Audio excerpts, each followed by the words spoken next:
back with comedian David Boyle, and I'm quitting alcohol. So after 28 hours of travel, I have landed in Australia, and fuck that. Just fuck that now.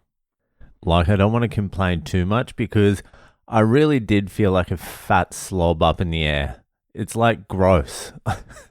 I realize flying is just gross. You're there with your little fucking TV plastic tray and your little microwave fucking meal, watching TV like a disgusting fat slob, sweaty in your sweatpants.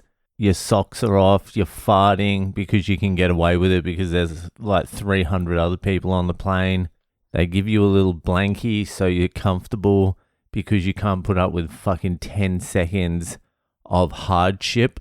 And here's the sick thing. I've got my little pillow and I've got my little fucking blankie, and I'm reading this book on my little Kindle with the backlight so my eyes don't get sore. I've just got every comfort a human being can have while I'm fucking 39,000 feet up in the air. And I'm reading this novel, an epic novel by this guy, Vasily Grossman. He's a Jew, but it's called Life and Fate, and it's meant to be one of the greatest novels of the 20th century, or of ever. But it's pretty much, it was written by a Russian Jew guy, and it's an epic. It's 800 and something pages, but it's about the Soviet Union's war with Germany and what the Jews went through and also what the soldiers went through. And it's fucking intense. So I'm sitting there with my blankie reading about this group of Soviet soldiers who are living in a little cellar behind German lines. They're encircled by the Germans and they're fighting them and they're living in this cellar. And obviously they haven't fucking showered in 2 weeks. I think they've been down there for 2 weeks. They're just eating rotten potatoes. They have a bag. The only water they have is this putrid water from the hot water system. And they're under like attack just constantly, never ending. And I'm deep into this book. And whenever you're reading something like that, you try and put yourself into that position. And you're like, could I get through it? You're like, do I have what it takes to get through something like that? And as I'm saying yes to myself, of course you can, Boyle. Under any circumstances, you could fucking deal with anything. This little kid who was sitting directly behind me starts playing a game on the screen that obviously involves touching the screen a lot. So I'm getting bumped around quite a lot by this little kid fucking touching the screen. And I'm like, just ignore it. I'm like, take a fucking leaf out of the soldiers' books. Just ignore it. And I put it out of my mind. I'm like, fucking went into Zen mode. And then one of the next scenes is this old lady, this old Jewish doctor lady, getting herded onto a train. And they're all crammed in there, crushed in there. And she meets this little boy. And I start thinking about the little boy who's pressing the buttons on the back of my seat. And I'm like, I wonder if he was like that little cunt behind me. This little fucking inconsiderate cunt behind me.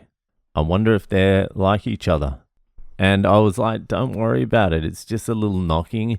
He's a little kid. He can't play that game for very long. You're only going to be in discomfort for like maybe an hour. Just fucking be like the soldiers. And obviously, whenever I'm reading stuff like this, my grandma, who's Polish, got taken to the Siberian gulags. So I can sort of imagine what my grandma, who's the toughest person I ever met, what she might have gone through and how tough she was to get through all this. Because she was like 9.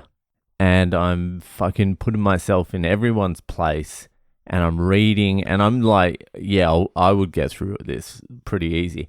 And this kid just wouldn't stop fucking tapping the back of my seat. And it was like, it was so much. I don't know what game he was playing. It was insane. He just kept on tapping it, and it was rocking me. It wasn't like a gentle touch. He was like rocking me, and I started getting a little bit of a headache.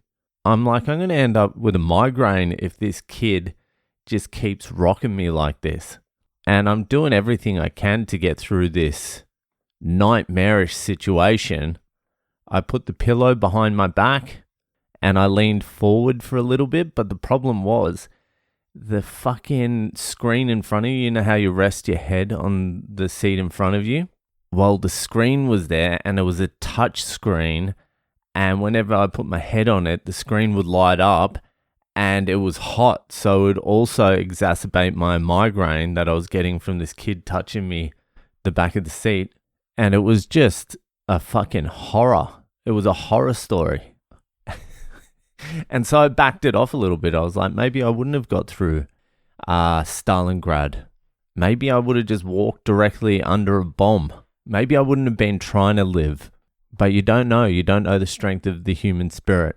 But I'm pretty sure I wouldn't have made it. Not after the damage that kid poking my chair was doing. But I'm here 28 hours. That is just a long fucking haul. It really does make you realize how fucking far away Australia is from everything. And that's could be a good thing, could be a bad thing. Who knows? But if you want to go anywhere near anything, then it's just a fucking trek. It's brutal. And now I am on, I don't even know what time I'm on. I don't know if I should be asleep now or awake. It's late at night. I don't know. But I'm going to stay up for a little bit longer. I'm going to read a little bit more of that book, pretend I would have got through Stalingrad, and congratulate myself for my bravery.